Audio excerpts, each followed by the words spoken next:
Sanatoriums come in all shapes and sizes, but some walls hold on to the pain of those who were once treated there. And if you stay too long, that pain might wake up.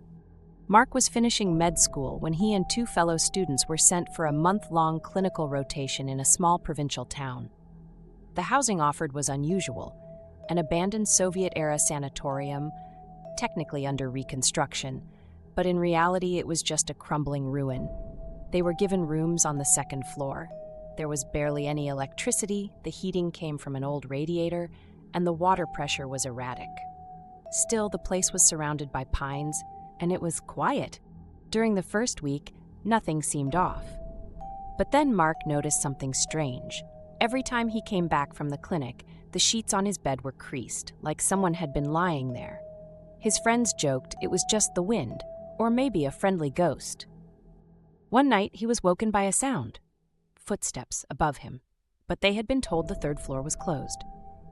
The floorboards were unstable and dangerous. Still, he clearly heard slow, deliberate footsteps above. Then a dragging sound, like someone was hauling something heavy or someone. He woke the others, and they went upstairs together. The 3rd floor hallway was covered in dust, except there were bare footprints, human, adult-sized, pacing back and forth. At the end of the hallway, they found a door slightly ajar. Inside was a small, decaying hospital room. Nothing but a rusty bed and a note scratched into the wall. He still treats patients, even if they don't breathe. That night, one of the friends, Andrew, started talking in his sleep, words like procedure, injection, and patient ID. The next morning, he had 2 red pin marks on his neck, like tiny needle pricks. They decided to leave, but had nowhere else to go. Mark set up his phone to record while they slept. The next morning, the storage was full. On the footage, he saw himself sleeping, and someone in a faded medical coat walking past the bed. The face was out of frame, but the coat had an old Soviet Ministry of Health badge. They left that same day. A month later, the building burned to the ground.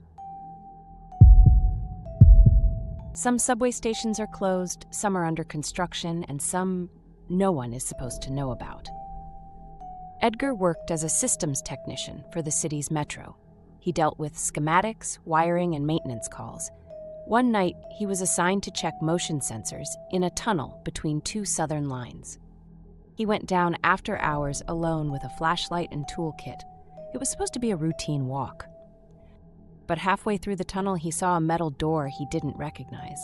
Rusted, old, not on any of the maps. He hesitated, then opened it.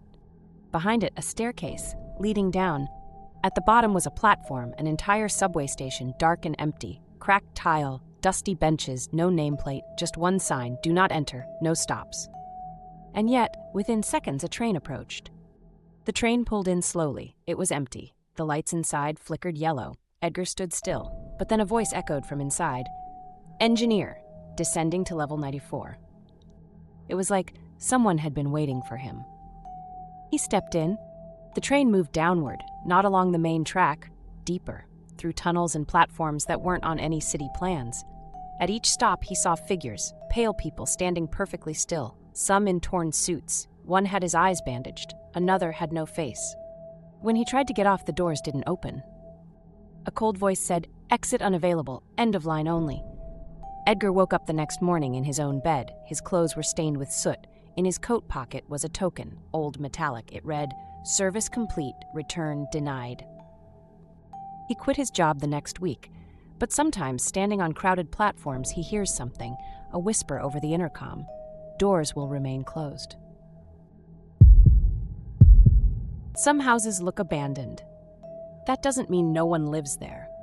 A small group of adventurous YouTubers filmed urban exploration videos. One day, they stumbled upon a mysterious house in the middle of a massive, overgrown field.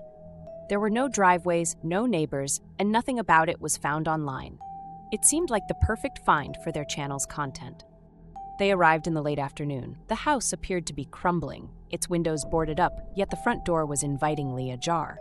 Inside, they found the typical signs of abandonment. Dust-blanketed surfaces, spider webs lurked in the corners, and ceiling panels hung precariously. While they joked around and filmed the eerie setting, they entered the dining room, and something felt undeniably off. In stark contrast to the decay around them, a bright white plastic table sat pristinely in the center of the room, surrounded by 4 clean plastic chairs. There was no dust or decay. On the table lay a vase with fake flowers and 4 empty plates. Nick, the group's perennial joker, quipped, "Let's have dinner with the ghosts," inviting everyone to sit down, laughing and recording the surreal scene. But then footsteps echoed from upstairs. Suspecting that someone might actually be residing there, a squatter or maybe an old caretaker, they cautiously proceeded upstairs. They searched room by room, yet found nothing but layers of undisturbed dust, except for a single clean trail leading from the stairs to the dining room. Returning downstairs, they were shocked to find that the scene had changed. The table now showcased a small porcelain figurine on each plate, figurines eerily dressed like them and positioned in the exact spots where they had just been seated. Panic setting in, they bolted from the house. 2 days later, while reviewing the footage, they noticed something even stranger. The video cut out precisely when they all sat down at the table. The last frame captured was of the 4 empty chairs, with a tall shadow looming ominously behind one of them.